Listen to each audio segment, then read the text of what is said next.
and I feel it. You know, it's a good thing when you can feel the spirit of love through the prophet and bring us together. These are wonderful blessings. You know?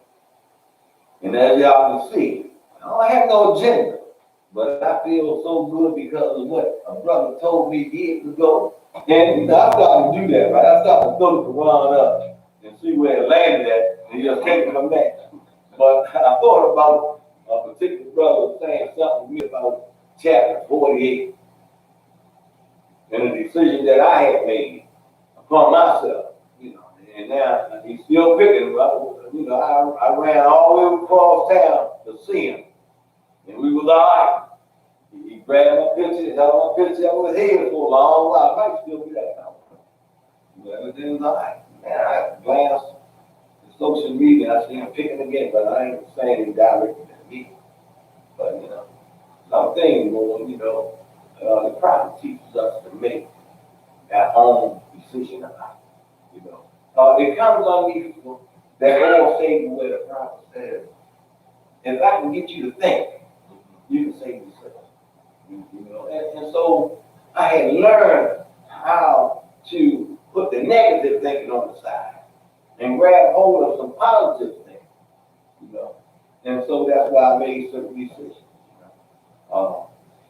Again, like I said, I just feel so blessed right now because I know where I'm at. You know, I know who is in my midst and I'm in their midst. You know, and I feel good about that because the brother had reminded me about the years. And, you know, I wonder where they went at, but how many years we have been in this movement. And yes, in this room, just 6 of us. If we want to add up the time, we've been here longer than the movement. We have been here longer than this movement has been here when we add up the time. And then Brother Supreme Grand Chief made a statement, you know, he makes it quite often, you know, man, it's a whole lot of truth to it because sometimes I don't even feel like talking or debating about this. I don't. Sometimes I don't. I feel comfortable where I'm at, knowing where I'm going at. You know, then sometimes I'll be clear blue.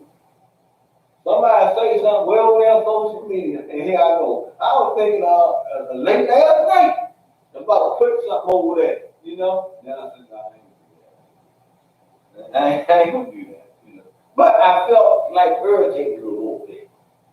Because again, it centers around prophethood.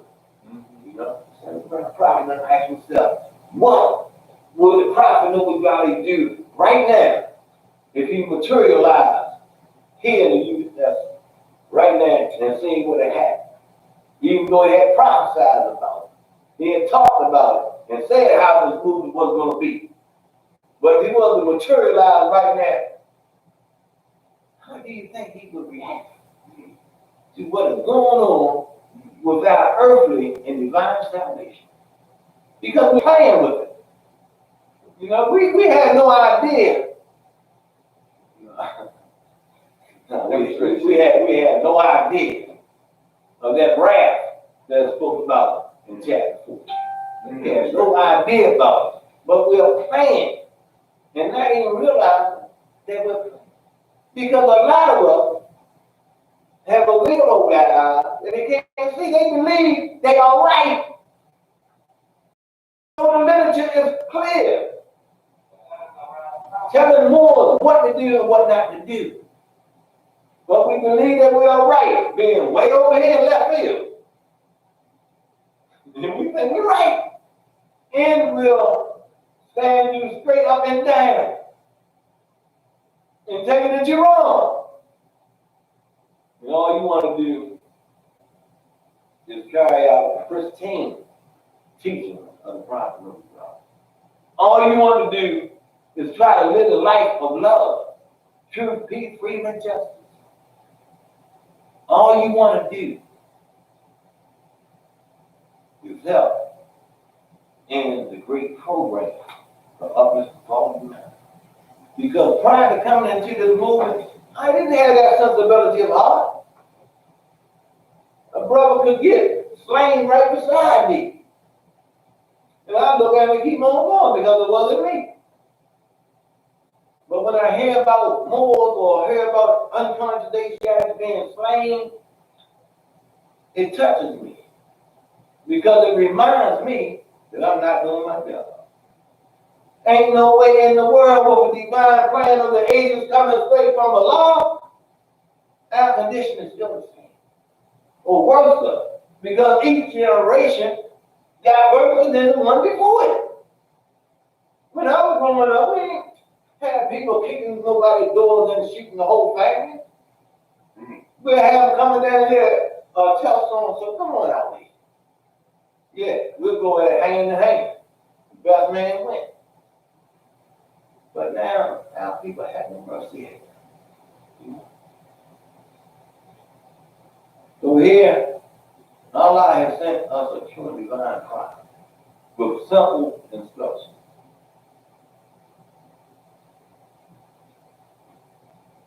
Can't follow them. One thing that is good, Allah gave our prophet something to bring to us that we can't tell.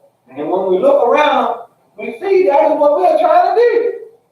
We're trying to make it go everywhere except for the way it's supposed to go. Down that straight path, on that high road, where everything will fall right before, and it's like a shaft before the wind. But no, we want to hook this up with that, and then have ourselves looking totally out of character, totally un-Moorish, totally unbecoming a Muslim. When our prophet brought up the true divine creed of Islam, we turn us back to the universal order of Islam. And instruct us, we ain't got to fight nobody for our freedom, we ain't got to fight nobody. You know, even the Holy Quran says, argue with what is best. I thought right about the three great things in Islam. That a person in a paradise will receive a fantastic reward according to the Holy Quran. One is fighting in the cause of Allah. Two is guiding someone to the path of Allah. I'll say the third.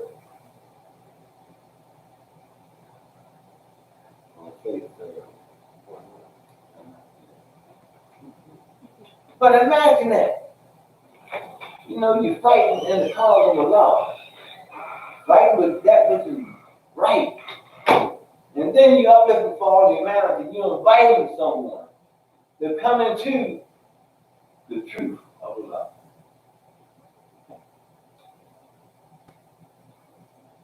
Praise be to Allah. Praise be to Allah. I feel we doing that third one. Yeah. I ain't forget. You still waiting on that third one? Yes, I am, brother. Yeah.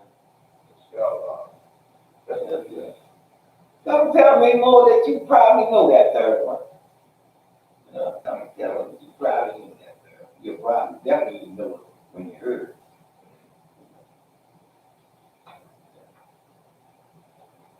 Yeah. Anyway.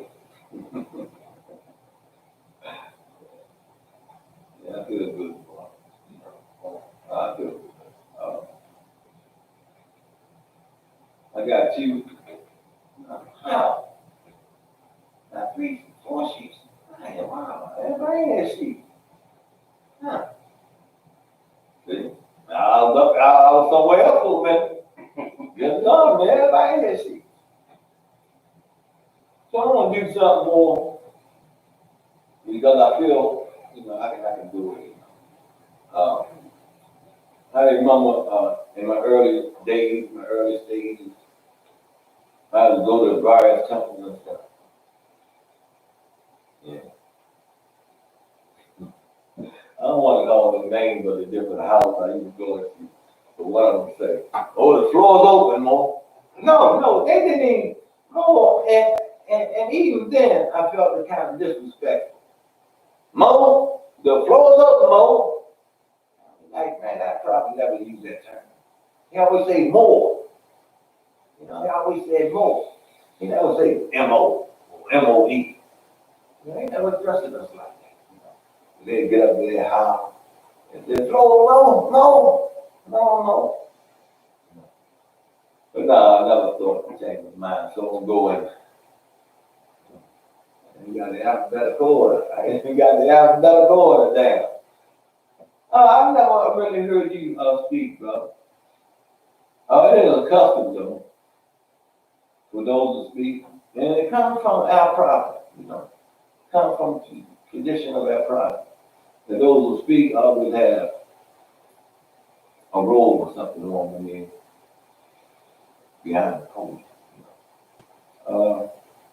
I'd like to hear you speak, Brother Gamble. I remember you, yes, I remember you. More than 40-something years ago. Yeah, Yeah. I remember, Yes, more. I see, going more, when you see more.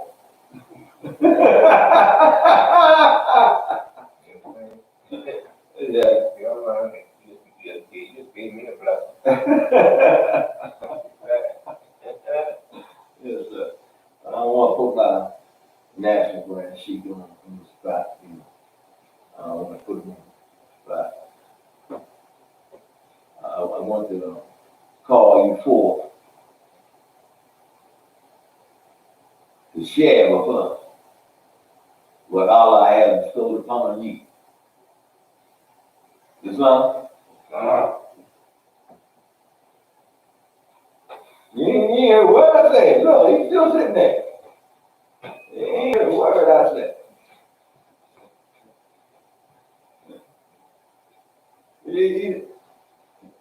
You can whisper to all the brothers coming. You can whisper to them.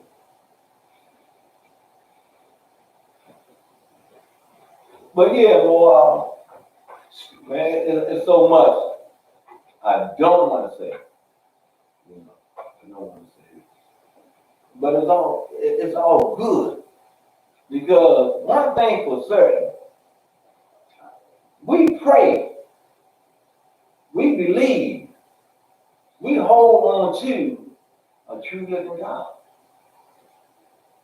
He ain't no myth made of the fleeting winds. You know, he is the Father of the universe. To those who believe and those who disbelieve, it doesn't matter. It doesn't change the fact that he's the Father of the universe, the creator of everything that is, everything that was, everything that will be. Yeah. Everything moves in creation according to his command of that one word, be, and it is.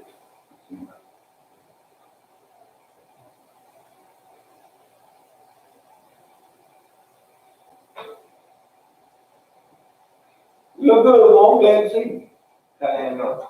I'm glad to see you, Mom. That's right. So yeah, we got a room full of sheep. Room full of sheep.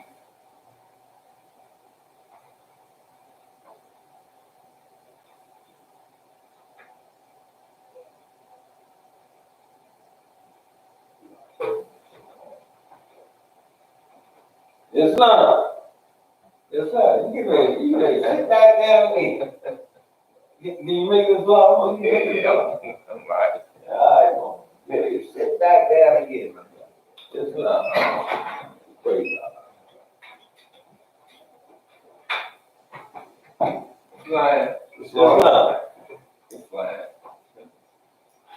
We're gonna ride, get praise to Allah. Show it all praise to be to Allah. So precious. And I want to give honor to Allah's prophet, those Drew Ali, and those prophets who even came before him.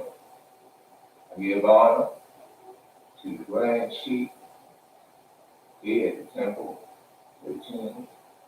I give honor to all those to whom honor is due. Right.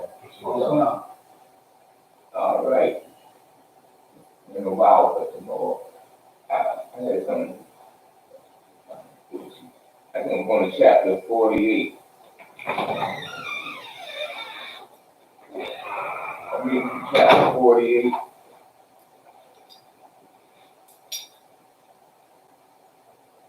I'm starting at verse 6. We, as a clean and pure nation, descended from the inhabitants of Africa, do not desire to amalgamate or marry into the family of the pale skinned nations of Europe, neither serve the gods of their religion, because our forefathers are the true and divine founders of the first religious creed for the redemption and salvation of mankind only. Therefore, we are returning the church and Christianity back to the European nations as it was prepared by their forefathers for their earthly salvation. Their earthly salvation. It has to be repeated because you have to take notice about it. While we, the Moorish Americans, are returning to Islam, which was founded by our forefathers for our earthly and divine salvation. I want to talk about what the prophet is referring here to, because I'm always in thought when I sit around and studying my lesson. He said that we are returning the church and Christianity back to the European nation. And you know, when he said about the church, you know, it's Christianity is the present. So he's asking, what he's saying here is that we are giving back the rituals and the practice that Christianity had you doing, you know, Easter, you give that back. Christmas, you gave that back. And there's some other things that we're going to give back as the days time go on. There's no doubt that Prophet Mujahid is making reference to us to be able to take care of ourselves and stop having to rely upon the Europeans for our food, our clothing. We got Vietnamese, you know, Mexican. We have all these other groups of people with nationality in our community, you know, getting our money. And so we gotta create a few things with our own. For instance, like, especially in more science, because people have a misunderstanding about the temple, you know, more science. And you gotta do a whole lot of clear science. And I'm saying that because when the prophet says Christianity, that's a broad statement. That's a broad statement. And what happens when we give those things back? Do we build on our own something that we can say we have done on our own? Or do we continue to rely upon the Europeans for everything? You know, I I hear a lot of different people out there, on the radio, on the TV, and some of them get on the internet and they be asking you to do things that they themselves haven't even done, you know, and that's what we talked about the corner, the block of wood, you know. You got people who is trying to point you to do different things, different ways, but they themselves never do it themselves. You know, I have a problem when I see young boys being taken advantage of because for whatever reason they may not have studied their lessons well. Because this, when you're inside the temple, you are inside the kingdom. The deity inside the temple, you know. But when you go outside the temple on your own, it can be very hard if you have not studied your lesson. You know. I look at the Moore Science Temple as being brother with this talking, then he's been 45 years, you know. I say, God, that's a long time to be inside of the temple, you know. And I feel that there should be a lot of things that we should have been doing together in terms of taking the prophet's teaching out into the community that people can know and hear better. A lot of times when I'm walking in certain areas, I see brothers standing on corners doing the same thing that I used to do. And you try to give them my hand of the lift up, they don't want to go, you know. And so those things you gotta sometimes it's hard teaching the brothers and sisters out here today, because they got a whole lot of distractions. You got the TV, internet, Facebook, all those things are distractions.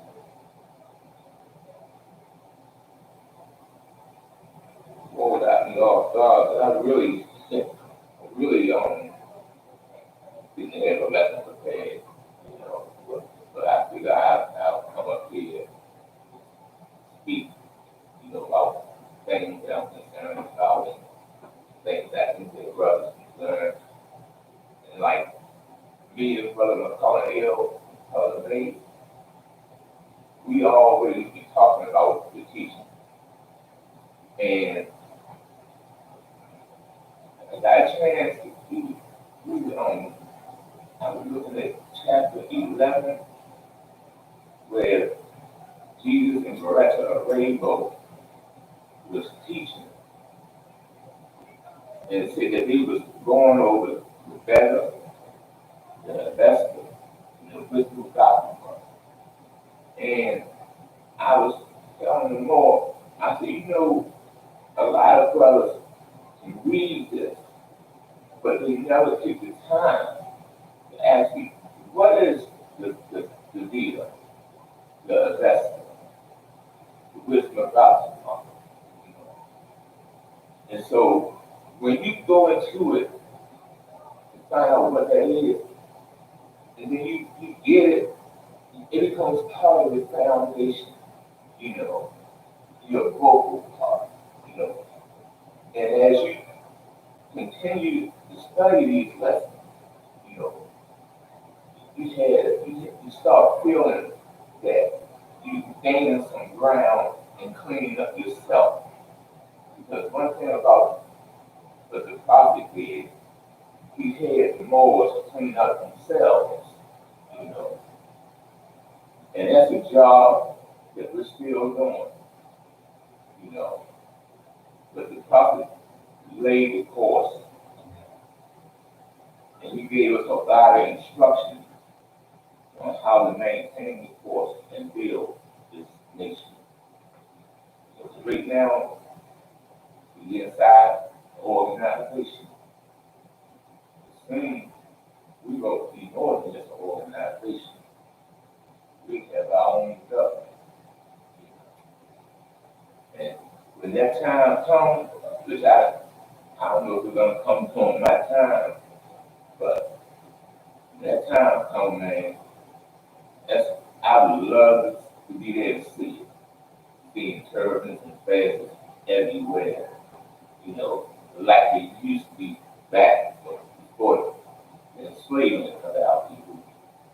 You know, we had a whole lot of different empires, you know, throughout Africa, parts of Europe.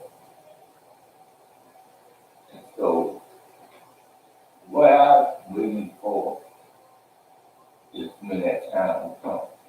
But until then, prophet tells us to keep the doors open because he's going to drive the Asiatic man. You know, and that he also said that there's going to come a time when we're going to need 5 to 10 secretaries to write people's names in the book, you know. And so, you know, what he gave us in terms of his words, when you put it all together, you know, that's when you'll be able to see that we are more than just an organization. We are not just like Burger King, you know, or any other group. You know, we are a more science temple of America. And so we got a job to do. I pray that, you know, that work will be done. That's all I see. That's all. That's all. Praise Allah. It's up. It's up. You know, our Holy Quran of Moore Science Temple of America was published in 1927. And yet, in 1928,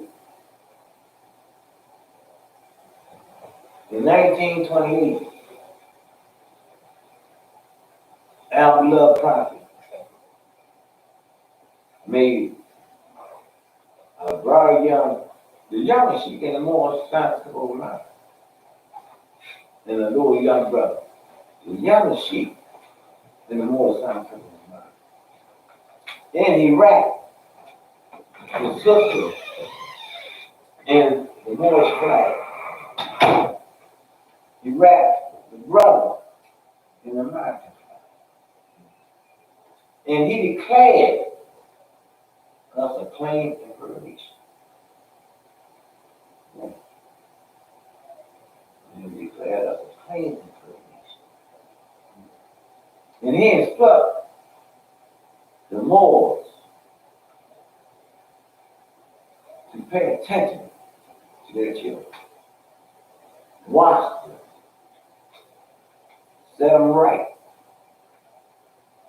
Make them strong.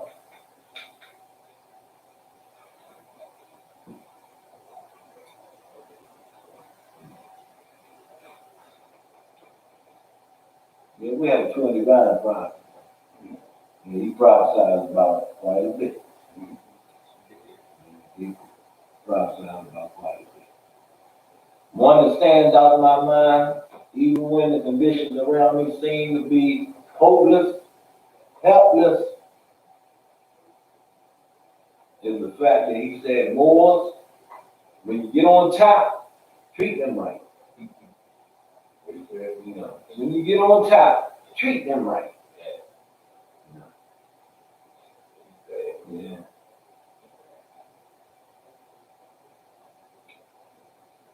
No, it's good. I'm gonna come forth my granddaughter from the state of Maryland. But I haven't heard of this brother in a minute.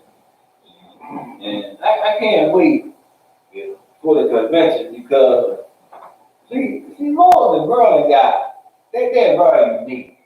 You know, they're very unique. You got to watch them, observe them, and see. But they're very unique. And they're so highly blessed.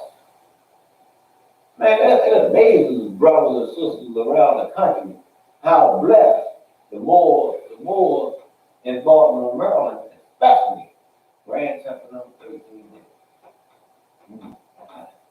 It's amazing, you know. And sometimes I find that Moors outside think that if they challenge a brother or sister out of Temple number 13, Grand Temple number 13, the United Moors Zion Temple of America, that they got a full plate of food. For some reason, you know, they act like they puffed up. Or, you know, their head is real big when they try to point their finger at one of the brothers and sisters of the United Moors Zion Temple of America. And they got a leg, foot, arm, head, shoulder to stand upon. Probably told the Moors, say, yeah, Allah's got my fight. Allah's got that fight. As long as we do what is right, Allah's got that fight. We ain't got to worry with that. So with that, I want to call forth my beloved granddaughter, State of Maryland.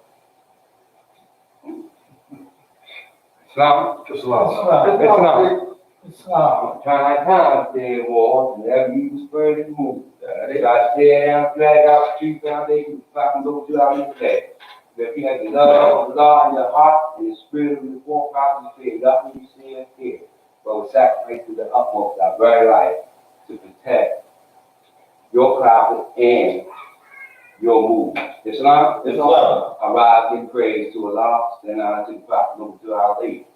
Sending out to the former prophet of Mark Muzar Barbie, who came with the lion's voice and up from my nation, accomplish what you will, on God and aim of destiny.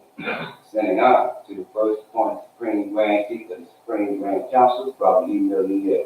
Standing on to our Grand Chief, our National Grand Chief, Brother D. Thomas L. and his cabinet. Sending on to our Supreme Grand Chief and his cabinet. Standing on Friday, Holy Day, all mobs all over the world, sending honor to each and every one of you, sending honor to all sheiks and sheikstas, grand governors, etc. Islam.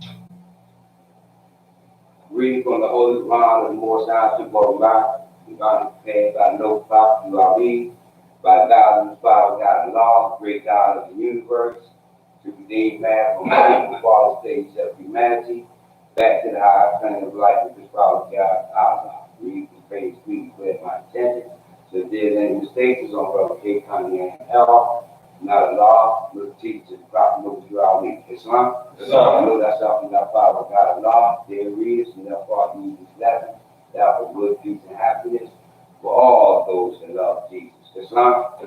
Going to the chapter to this evening.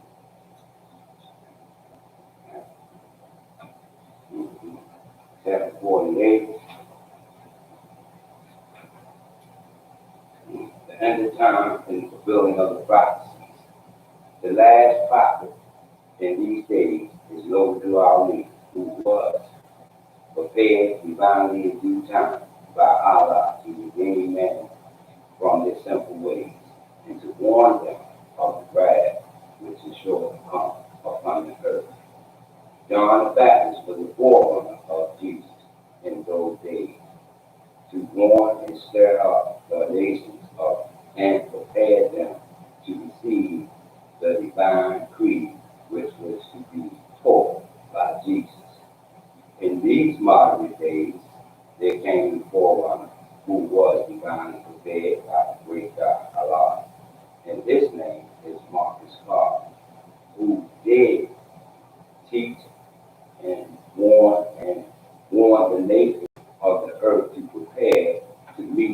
coming prophet, who was to bring the true and divine creed of Islam. And his name is known to Ali, who was prepared and sent to this earth by Allah to teach the old time religion and the everlasting gospel to the sons of men, that every nation should and must worship under their own binding victory and return to their home and be one with their Father God, Allah. Islam? Islam.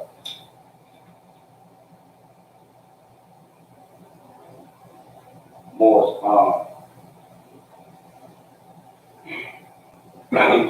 my heart been kind of stirred with what's going on in society. Our teaches us that we should learn political, economic, as well as religion. When we look at the political aspect of it, and this Al Sharp, and they talking about marching in D.C. about these Europeans trying to take the voters' rights. But the thing about it is that the prophet already told us that it's a shame to claim on to the name that grew the slavery. And it says black. They say, they use this term black as a nationality. If it didn't help then, what makes us think that it's going to help today? Now he called thousands of people to come out to march because of this black. But then the prophet gave us and showed us what to do, how to do it, and put the plan in the action. Well, what is most talking about? Well, did the prophet send down south with buses and had them brought back up to Chicago? No. Did he create a political bloc? No. He showed us what we need to do. All we need to do is do it. That's right, sir.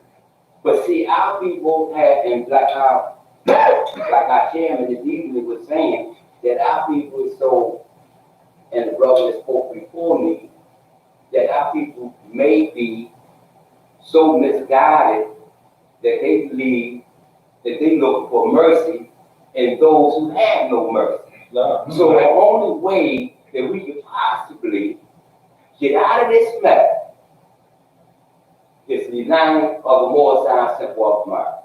No. It's us coming as one. That's how we're going to get out of it. There's no other way. See, because they can march down there and they already in Texas, they already passed the law down there talking about if they start some trouble and they start going out there trying to vote, had people say they could run them over. So what do you think they're going to pass, or what law do you think they're going to pass for us or for them? See, and it's sad, but yet I look at myself and I have to ask myself, what am I doing about it? How can I be a benefit? How can I help? Well, it's hard. But it can be done if we have faith in Allah. And the prophet goes through our way, we can get it done. Sure, we're going to fall short. I fell short. I did. I'll be the first to say I know I haven't been as active as I should be. But I ain't stopping. I'm still listening. I'm still learning. And I'm still putting stuff together. We're trying to put something together. So that can be a benefit that can help us all. And I like to send on to our Grand Chief as well as our Supreme Grand Chief who work at the time and the effort that they put in to the uniting of the Moore Science Symposium. Because this is where it started. See, and it's sad that when our Grand Chief and our Supreme Grand Chief called out for all heads to come together before this even started. And yet, only a few came. But yet we say we have faith in the law and we believe in proper moving through our league. Well, if that's so, they ain't said nothing that the book ain't said. You go back into our Holy Quran or the more scientific mouth and you find it. They ain't came outside of this. So if they didn't come outside of this, then that means we talk about some divine teachings. So, and due to the matter, we should have seen more than what we've seen. However, we did see, and we did get stopped. That's right. See, and Allah won't bless us for that. But that's not where it stopped at. We had more work to do. I had more work to do. And with that, I came in peace and I leave in peace. That's what's up.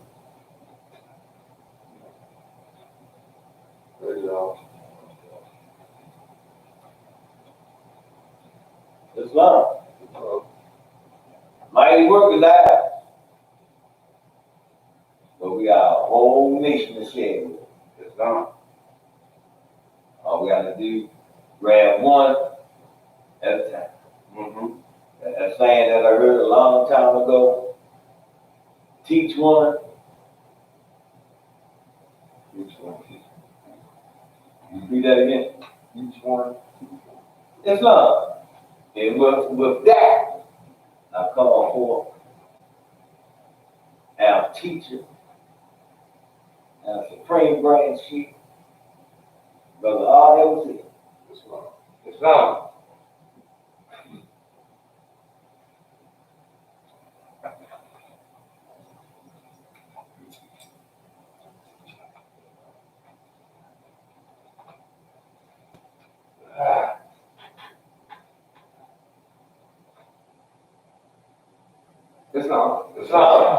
Having already written in prayer, I pray that Allah, that great, that universal God, that causes God, that root is free from this all things.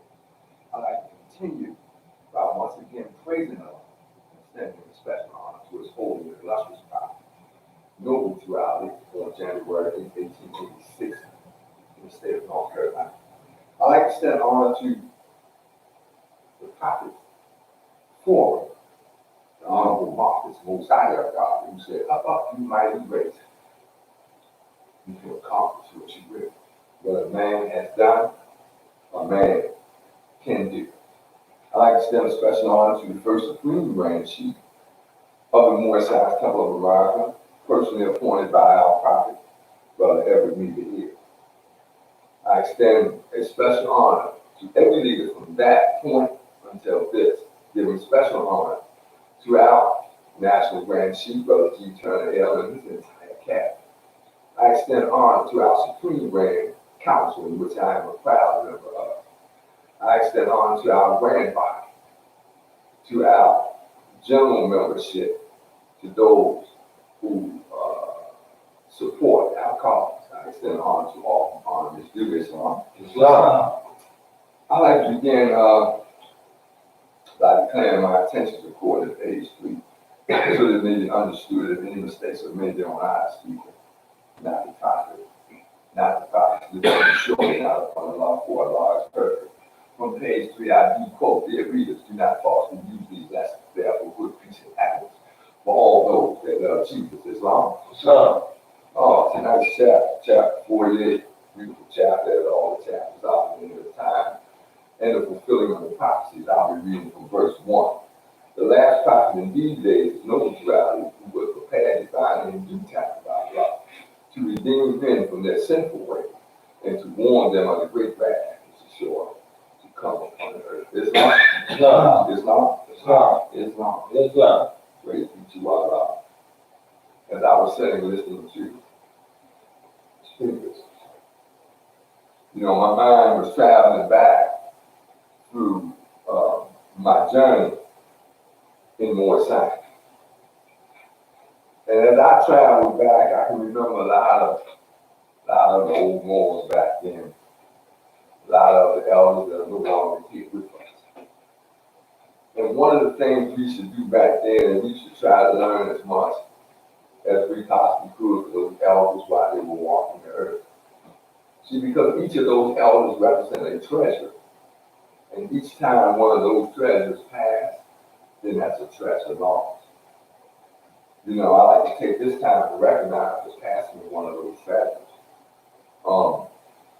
And that is Brother David Bell passed Supreme Grand Chief of the Supreme Grand Council of the War Science Temple of America. You know, Brother Bell was one of our elders who had been around for some years.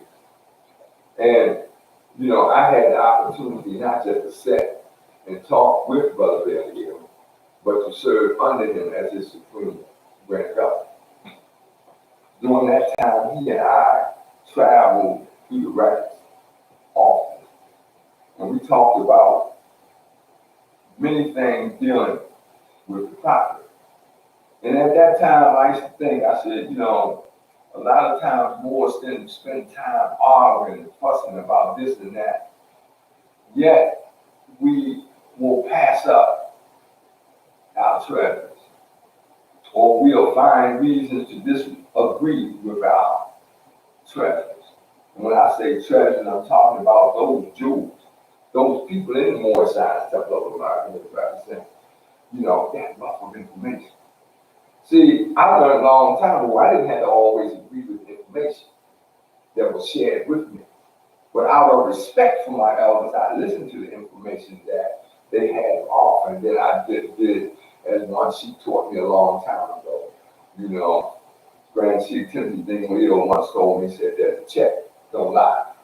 You know, so, you know, I allow a person to share with me what they have, because I'm going to apply the check to it. See, and the check allows me to know what to pass on to the next generation. You know, so, you know, I give my brother, I give a special honor to Brother Bailey here. I give him a special honor, not just for, you know, the things that he shared with me, but for the fact that he elevated and consecrated a lot of Moors today. A lot of people that are walking around identifying themselves as sheiks and divine ministry owe those titles to the elders just passed. See, because you can't confer yourself a sheik or divine minister. Someone has to do that. And he did that for me. So again, I give that brother a special honor, that elder a special honor. You know, and I can say that Brother Bailey was a friend of mine. And yes, we did disagree about some things. You know, I disagree with quite a few of my friends about some things. I just don't disagree about our friendship. You know, see, I learned a long time ago if you agree with everything, then there's only one thing, one person thinking. If your head is just shaking up and down to everything, then there's only one person thinking. I've never been like that. If you tell me something, I'm going to listen to you, you know, and I reserve the right to analyze what you just told me and to articulate it in my own words. See, that's my right, based upon my study of this doctrine. Having said that, you know, I was listening to Brother Gaynor earlier, and our Grand Governor following him.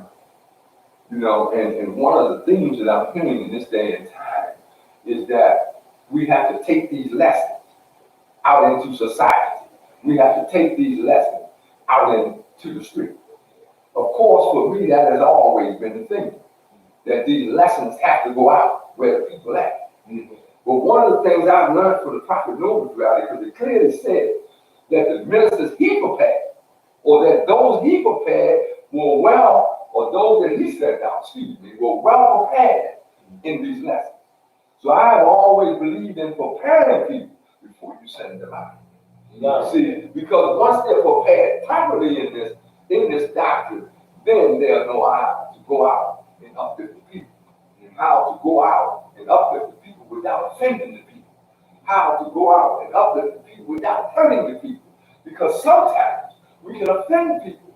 Like we're trying to feed them. If you don't say the right thing or you say it wrong, you can offend someone. So there's a particular way that this is done.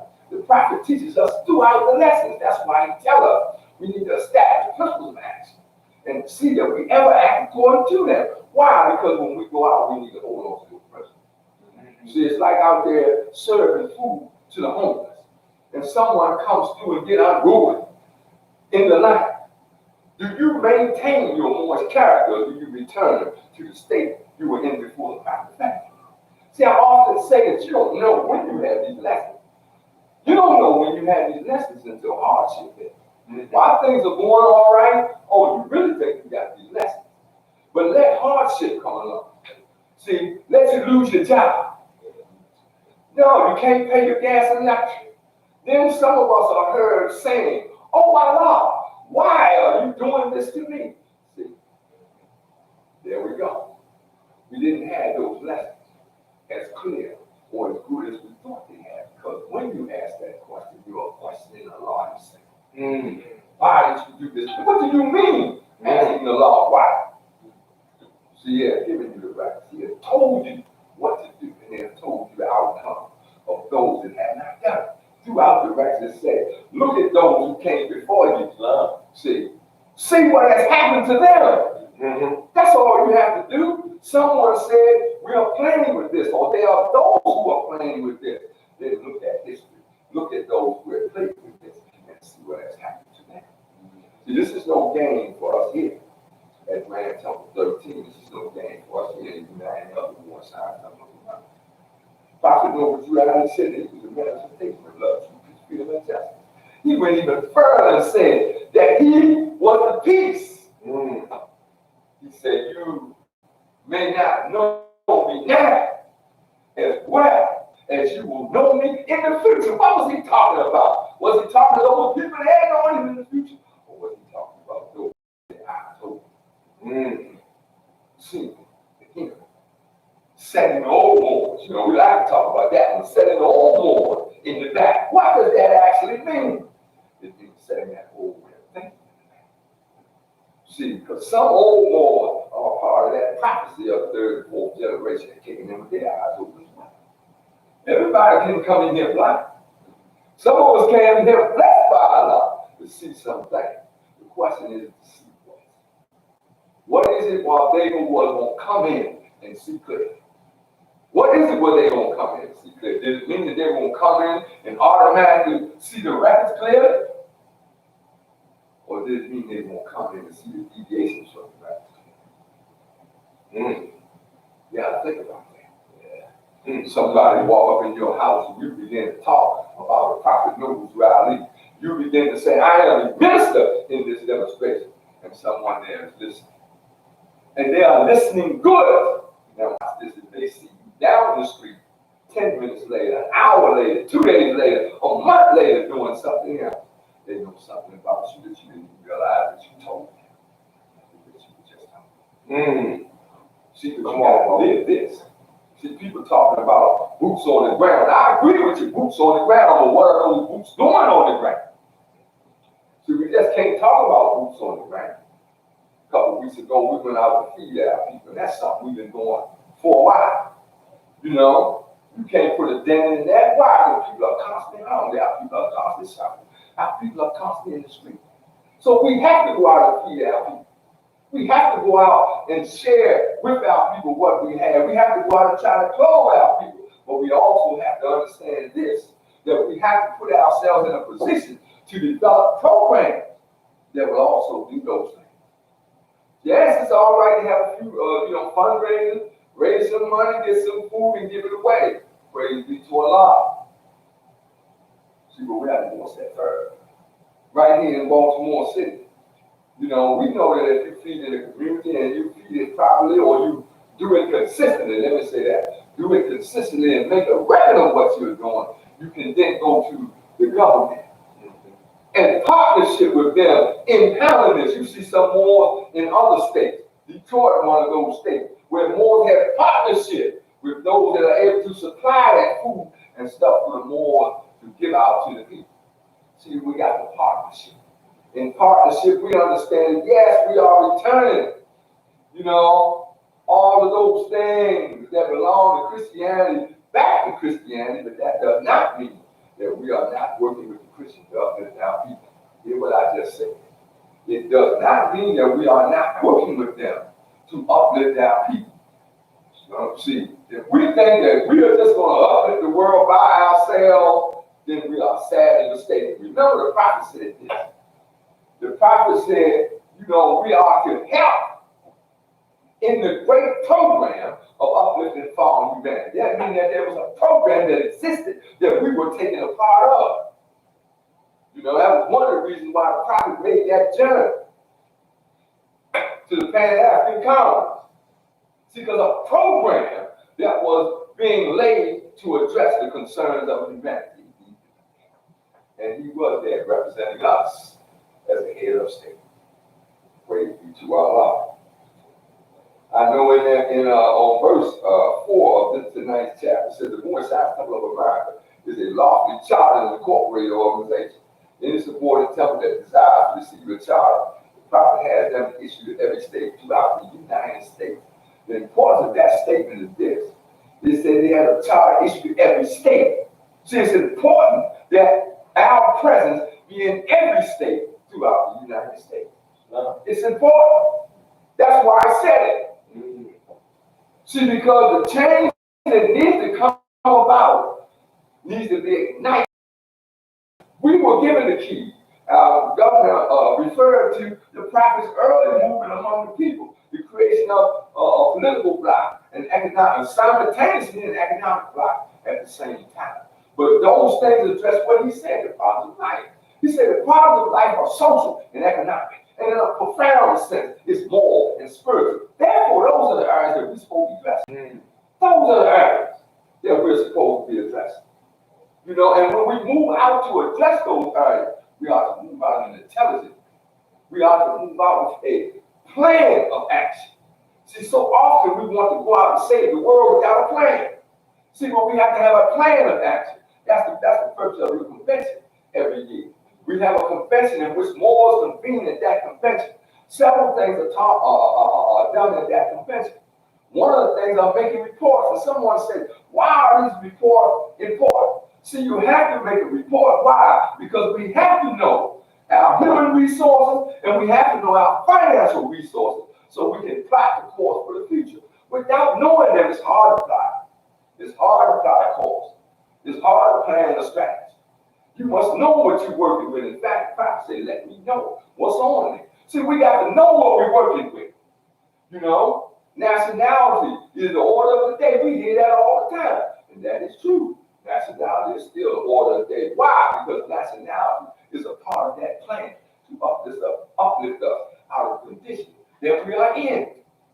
See, but even in that area, you know, I have more talking about different thoughts prevailing here and there. But one thing with the identity piece is, at some point, we have to center around one thought. That's the prophet's thought. He said we're more Samaritan. He said that we are the Asiatic way, but we are more Samaritan. So I know there's different sounds in the air right now regarding that, but we are one nation of people. We have one identity and we have to fall upon it. You know, the thing, but the prophet clearly said, see, in addressing the European or addressing the government with regards to straighten out our identity, we must base it upon the teachings of our prophet. Not teachings you got to try to figure out.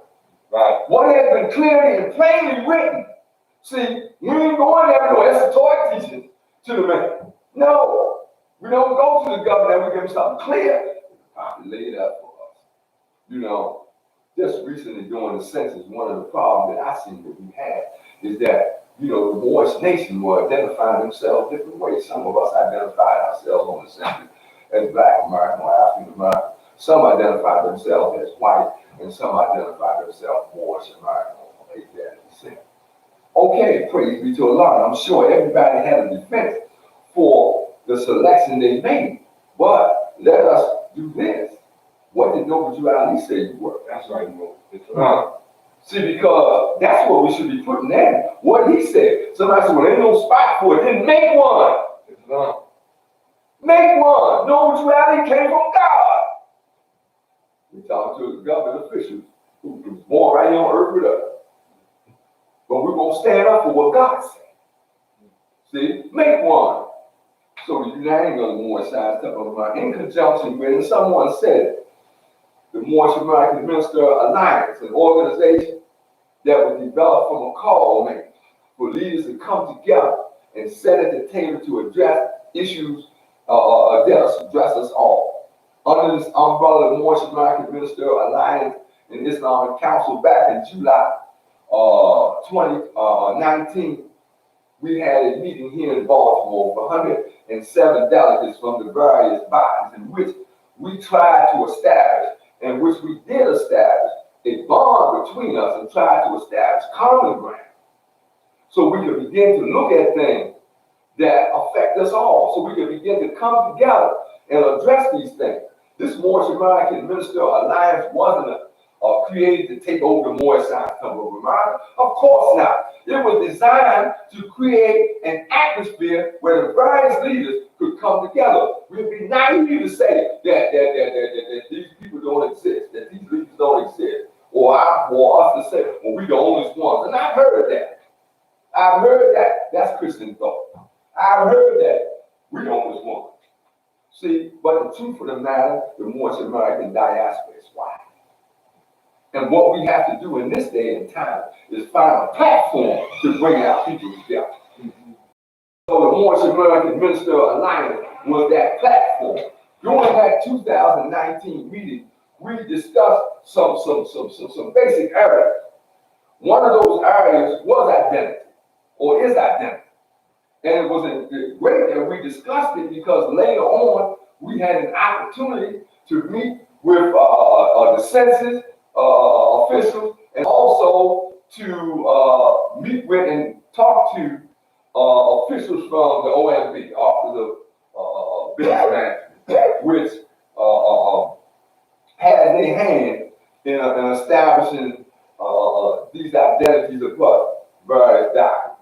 One of the things we were trying to discuss and did discuss was how we could, or what steps we could take to have our identity properly listed on all federal documents, and of course state and federal documents, but we wanted to attack the federal government first with this, because once the federal documents are changed, it is easier to change the state documents. Yeah. During that conversation, a number was thrown to us, 10,000 was thrown to us. And when I say it was thrown to us, it was thrown in a way as to say, we hear what you're saying. Show me 10,000 people that agree with you. Show me 10,000 people that say they are Moorish American.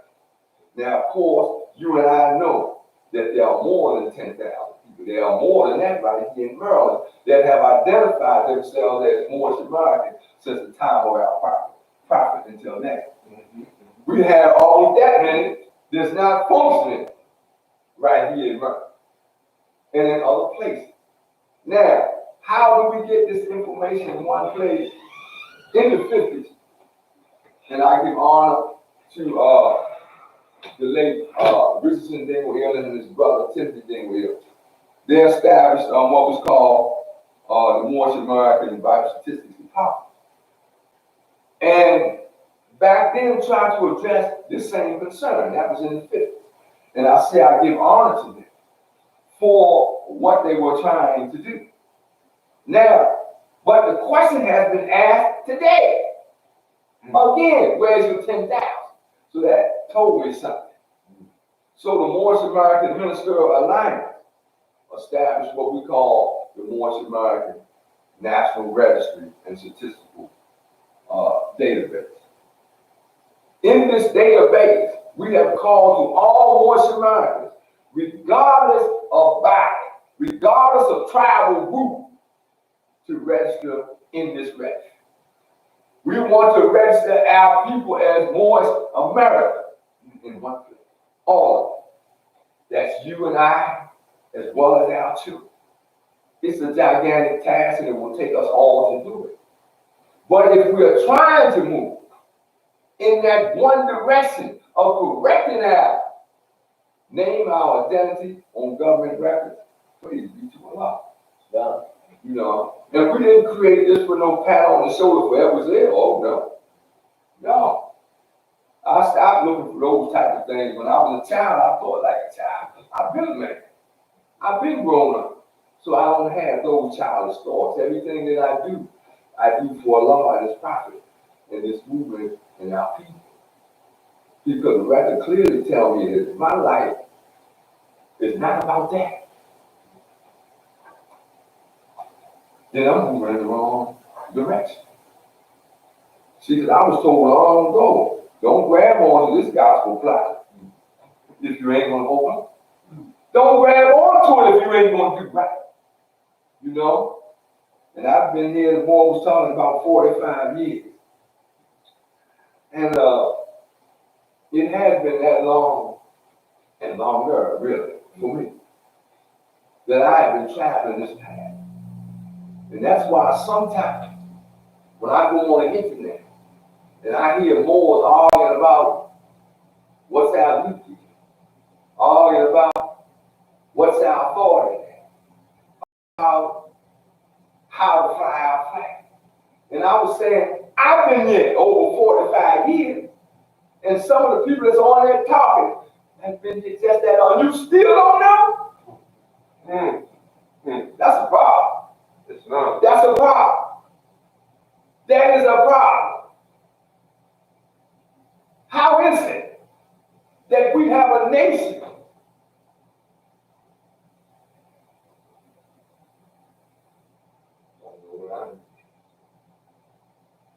how is it that we say we have a government and don't know when it was established? We know our prophet had a meeting on July 20th, 1920. And in that meeting, excuse me, 1928, July 20th, 1928. And in that meeting, a discussion was held regarding the restructuring of the Moorish Science Temple of America. And an affidavit of religious organization was drawn up at this meeting. Now, according to the law regarding the filing of this affidavit, which makes it effective, you look on the affidavit, it says it was filed at 2:52 p.m. August 1st, 1928. It's important, that date is very important when you understand the law. See, because otherwise, we can have a meeting and say some things and just start doing some things. Now, if that's all it took, why is it necessary? Why was it necessary for this document to be filed? This document, according to the policy of and the structure regarding this law, had to be filed. Just think about that. After filing the document and establishing us according to the Religious Corporation of 1872, it's important that we understand. After establishing us according to that, the prophet held his first hand national convention of the Moorish Science Temple. And in this convention, some things were established and put in place. Brother Eddie Tennille, our chairman for the night, referred to the symbolic establishment of our Moorish nation when he talked about the wrapping of the young brother, William Morris Neal Jr., and the young sister, Grace Barrier, in the Moorish American flag. They were two children, but they were male and female. There's a purpose and science behind that because they represented the birth of the nation. Islam. And he said, I declare that's a nation. Once more. Islam. He said, once more, that is an indication that our status of nation has been lost. And we often wonder, say, well, if it's been lost, how did he reestablish? he symbolically reestablishes with the children. He academically reestablishes in this manner. We're not all Moorish or African, and nor are we all American. We are a synthesis, that's a mixture of our African or Moorish heritage and our American experience. Thus, we constitute a new nation of people in this era of time, and that's why on October 16, 1928, he declared us a nation. The following day, they had the parade. Yeah, I know that date varied, Brother Anthony, but I was looking at the minutes, and it gave that date. Praise be to Allah. You know, we used to use the other day. But anyway, the following day, there was a parade. And there was an interesting thing the prophet said about the parade. He said, our nationality began with that parade. Listen to that. This is 1928. He said it begun with that parade. In that statement was also. You have what's called nationality in ideal and nationality in fact. On that day, the date of the parade, it became nationality in fact. Our people marched through the streets dressed in the garbs of our forefathers and turning their flags to us. See, in our nation, we fly two flags. In this temple, we fly four. Somebody said, well, how do you do that? Let me explain that why. The prophet also said that he established us a nation inside of a nation. Out of respect, while, as the prophet said in one article, our sacred American citizenship is demonstrated by the American flag on the superior right and the Moorish flag. To demonstrate the nation that the prophet established or re-established, we have the Moorish flag in the inside right. This is not a strange occurrence. Recently on the news, you had an American official in Morocco. There's even an official with Hillary Clinton in Morocco with the flags flown similar. Actually opposite to this because you was in Morocco. You know the law. A country's flag is supposed to occupy the superior right in the country. Now, you know, we often had the flag conversation. Some of us go back, you know, to the prophet in his office and we look at the flag. To the prophet in Mexico, we look at the flag. To the Moors in the convention, and we look at the flag. I even look at flags through the years. But one thing I know up until 1960, there was no flag etiquette. With the city, state, town, nation, yeah, a template established in.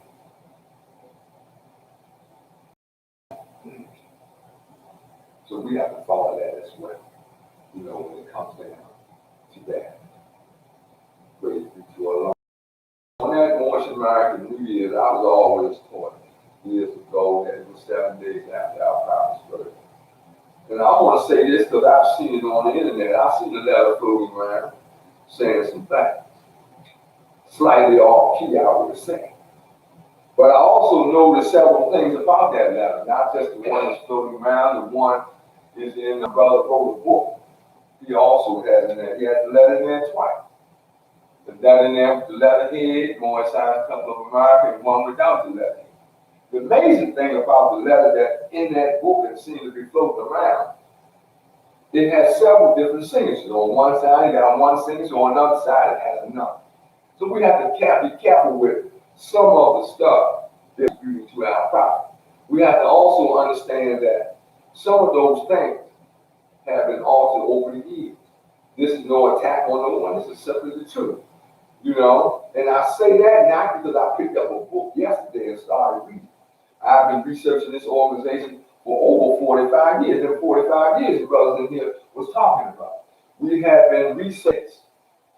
And I definitely have discovered that a lot of those documents have been altered and changed. And one of the things that I'm trying to do and others in this area of time is to make a distinction between them. And those that we are able to clearly identify as a prophet, to clearly point them out. You know, and when I say that there are others. For example, years ago, I had the same conversation with Brother R. Jones Bay, and one thing he said to me was that sometimes you got to check the checker, you know, and when you get a document, you get it from somewhere, you have to check it out and cross reference and so forth, and prove it's authentic. Yeah, prove it's authentic, authentication. That's what we're looking for. You have to prove it, you know, through various means. You know, I hear brothers say, well, that's a prophet signature. I asked the question. I said, when did you see the prophet sign his name? To know which signature is his and on them 6 documents you're looking at. You know. So this is what so-and-so said. I said, that doesn't change my question. In order to know if a signature belongs to an individual, it has to be established first. You have to have that individual signature. Handwriting style. In order to measure it. Without that, you are just accepting what has been given to you. And when you get 7 documents and not one of the signatures are the same, you know, brother explained that to me like this. He said that during the time of the prophet, there was those in the office that the prophet allowed to sign his name. Recently, in reading his book, I seen that. There was a letter from the prophet, and in the middle of the letter, it said the prophet is not in the office. He'll be back later in the week. And then it was signed, Noble Drew Ali, and somebody wrote the singer, Noble Drew Ali. Now, of course, the letter itself tells you that the prophet didn't write. Evidently, someone handling the office of fast wrote it. You know. In this day and time, you usually, if you do that, if you're the secretary and you respond, you usually put your name on the secretary to make a distinction. But that may have been a practice back then. Not to. Just with the prophet's name. What I know is that some of those letters are attributed to our prophet, just like some of those oral statements that are attributed to our prophet are not his. He is a prophet of Allah. That means his statements must be in conformity with the word of God. A prophet of Allah wouldn't be contradicting Allah. So if you read something where it's contradicting Allah or contradicting the prophet's own teaching, then you put them on the side. See, and you stick to the ones that you can prove. You know, stick to those. Praise be to Allah. You know, this is as far as studying the doctrine for your personal self. It's a lifelong study on the personal level for your personal self. But as we study these lessons to uplift our communities and our people, no, you have to come out of the classroom. You have to move past the theoretical stage of this and go into the practical application. That's why we talk about returning to the pristine teaching. That means the teachings of the prophet without the overtones of those that surround the prophet. See, because those overtones sometimes take us in a different direction. You know, other than that which the prophet had established. You know, the prophet tells us, basically, he tells us that we are supposed to build upon human needs. He tells us that we are to assist our people and should be able to assist our members in need. To be able to do this, the prophet told us, one, to live together. He told us that we should live together. He even told the Moors to get out of the south, though you're still down there. But he told you to come out of the south. You understand? He told us to live together. Why? He told us to, with our temple, each temple should have businesses attached to it. Why?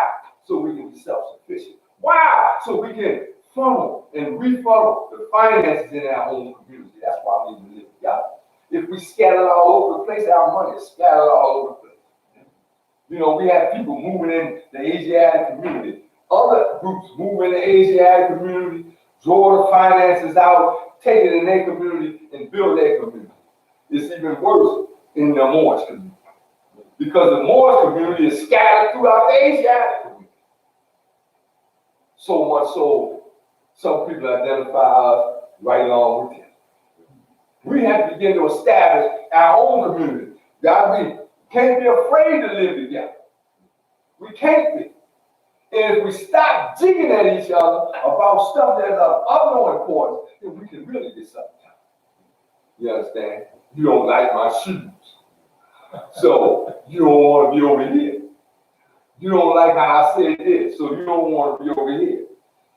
Let me tell you something. When the wrath of the Lord comes upon the earth, like when the storms come, when the winds blow, when the water comes, like Katrina that time. Man, ain't no distinction being made. The water sweeps us all. You know, the best thing to do is be in accordance with Allah, so you won't be swept senselessly away. You know? Yes, we have a mighty work to do, but it's one that we can accomplish. You know, it's like the unity piece. The prophet said that he was the peace. Now, the prophet also said that he was the founder of the uniting of the Moorish Temple of Mecca. So let's put it together. If he said he's the peace, and then he said he's the founder of the uniting of the Moorish Temple of America, the point was divided. He said, so it is the peace that is the uniting of the Moorish Temple of America. And that's what we're supposed to be seeking, peace out of confusion. And how do we do that? Stop jigging at one another. We often talk about uniting. Come on over here with me. Come on over here with me. Come on over here with me. Let's try this first. Let each of us get the house that we're in right. Don't worry about nobody else's house yet. Worry about our own. Get your own grand body right. Then we may look better to sit at the table to come together, all of us. But we can't call people to the table if we ain't right. We can't call people to the table if they look over there and seeing us abusing our system, seeing us disrespectful to our children. Who wants to join that? Or worse yet, seeing us over there stealing the prophet's money. Who wants to join that? Not I. And know this here, to be in one house don't mean we have to be in the same room. When I grew up in a house. My mother had her room. The children had their room. We were one family unified in one house, but each of us had our room. And here's the surprise, each room had its room. See, the rules in my room were different than the ones in my mother's room. I couldn't go in my mother's room acting crazy. She had rules in that room. What am I saying? The Moorish nation. Yeah. You know, the record's clear, saying in my father's house there are many things. Let us do this. Clean up your own man. Clean up your own people.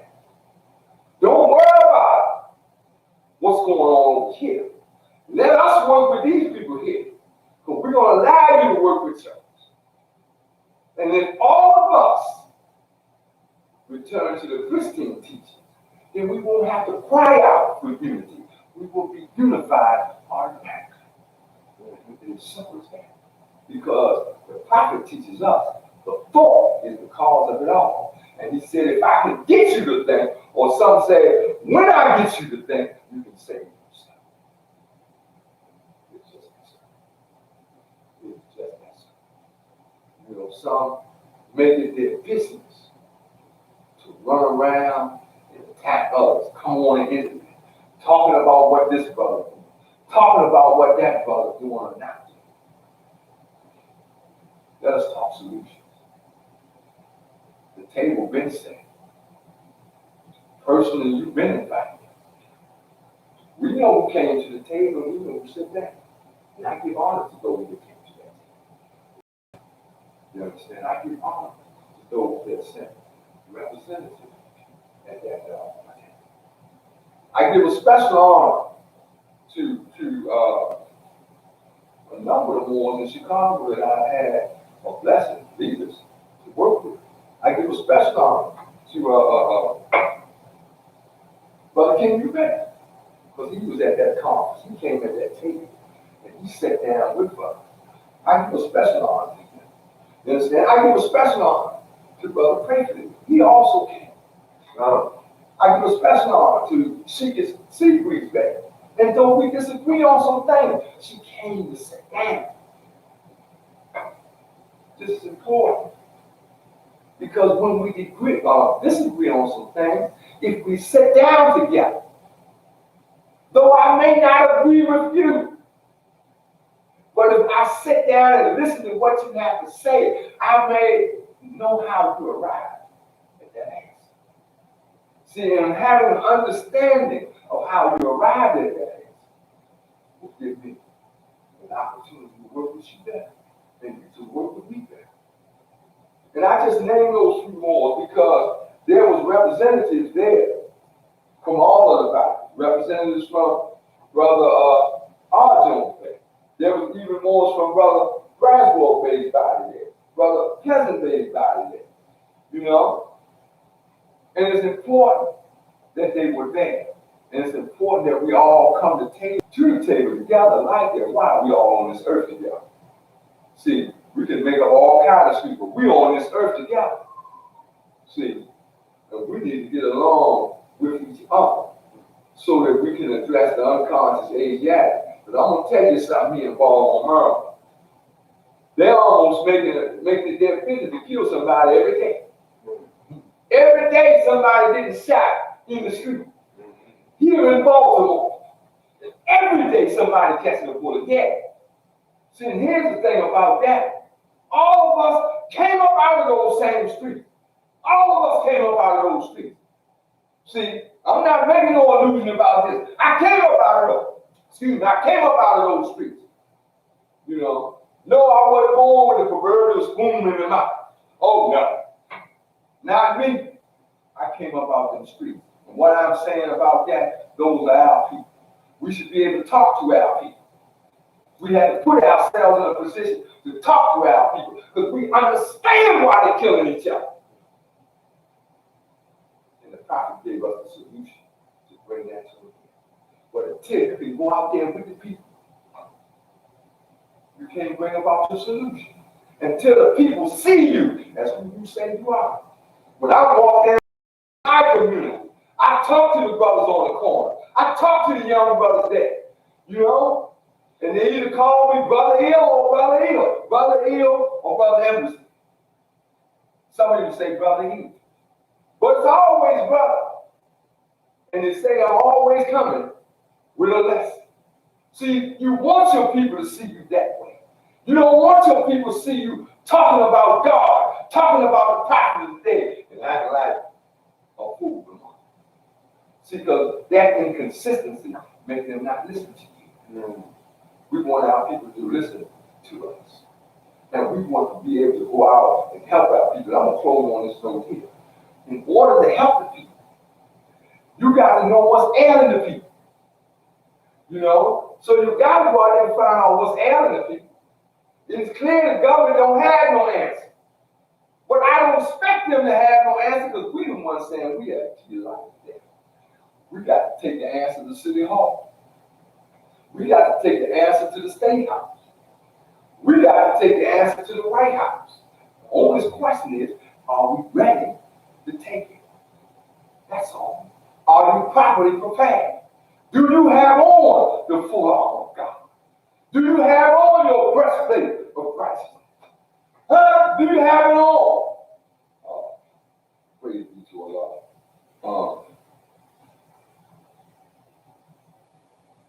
This is what I want to do at this time. I want to pause.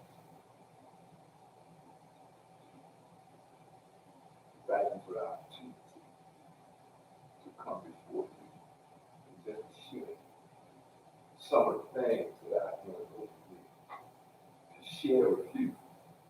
my spirit and how I feel about our cause, the things that we need to do.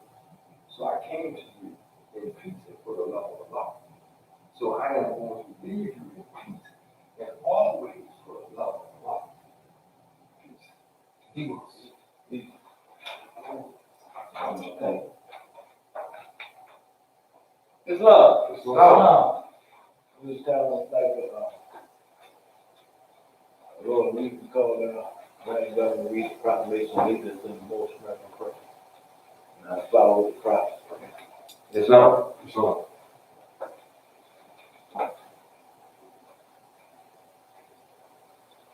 And then any donations, anything, see brother McCullough back.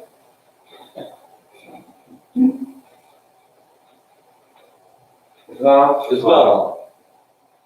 More signs and both American Prophet of the divine proclamation, January 1929. Prophet one all mountains on the Buddha proclamation at each meeting.